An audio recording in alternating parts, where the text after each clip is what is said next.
Kaveri responded matter-of-factly. "I'm glad I'm not sitting there."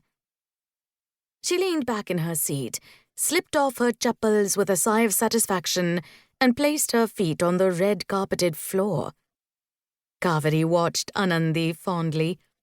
The slim young woman sat with her head held high, paying no attention to the glances of disdain that came her way from the high-class, turbaned gentlemen in the front rows, or their wives, clad in expensive silk and diamonds. Even though Kaveri missed her mother-in-law's presence, Bhargavi hadn't been able to join them at the circus because of an upset stomach. She was glad they could use the extra ticket to invite Anandi. It was a rare treat for her. When Kaveri and Ramu had first met Anandi, she had been timid and fearful, a battered wife fleeing from her abusive husband. After finding sanctuary with their friends Mala and Narsama and helping Kaveri capture a dangerous gang of thieves, she had transformed into a different person. Anandi nudged her. "Ramu Anna has finally made it, along with Dr. Roberts." Spotting her husband, Kaveri beamed with pleasure. They had been married for several months now, but her neighbor Uma auntie teased her that she still acted like a new bride whenever she saw him. She adjusted the mussed pleats of her new sari.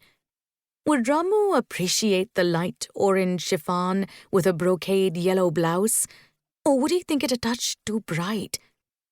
All thoughts of her attire disappeared when she glanced up to find him next to her, giving her his crooked smile, the special one he reserved just for her.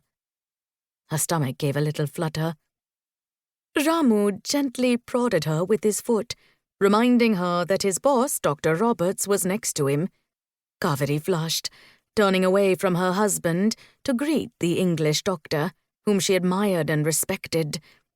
How different he was from his sister, like mangoes and gooseberries. Just as Dr. Roberts took the seat next to his sister and Ramu sat down next to Kaveri, a man dressed in red and yellow circus colors hurried up to Ramu, whispering in his ear. Kaveri looked at him curiously, straining her ears to hear their conversation. But the hubbub of conversation in the tent filled her ears, drowning everything else out. The man stepped back, obviously waiting for a response, as Ramu turned to Kaveri, pulling her close and speaking loudly.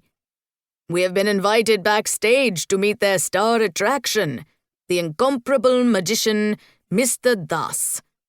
What do you say, Kaveri? Shall we go?" Backstage?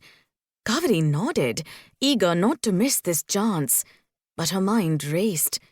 She had never been to a circus or a magic show before, so it was hardly likely that she would pass up a chance to meet a master magician up close. But why were they being singled out? As they followed the man, she and Ramu speculated in whispers. "Your fame as Bangalore's unparalleled lady detective must have spread to the circus world," Ramu teased her, placing a warm hand on her back. Kaveri poked his arm, retorting, "You forget. You are the upcoming doctor whose fame is growing. Maybe they read about you in the newspaper last week, about the surgery you performed on the metal worker injured in the train accident, helping to save his arm."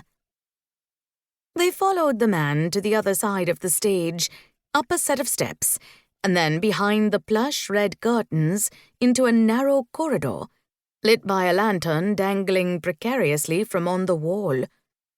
The air within was dank, and the smell of burning kerosene filled her nostrils.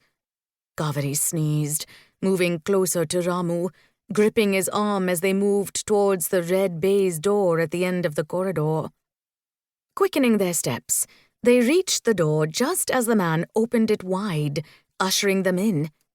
Kaveri blinked rapidly, her eyes readjusting to the brightly lit room, the mirrors on the walls sparkling as they reflected the light from wax candles lining the walls on tiered silver stands. Squinting past the glare, Kaveri focused her attention on a man.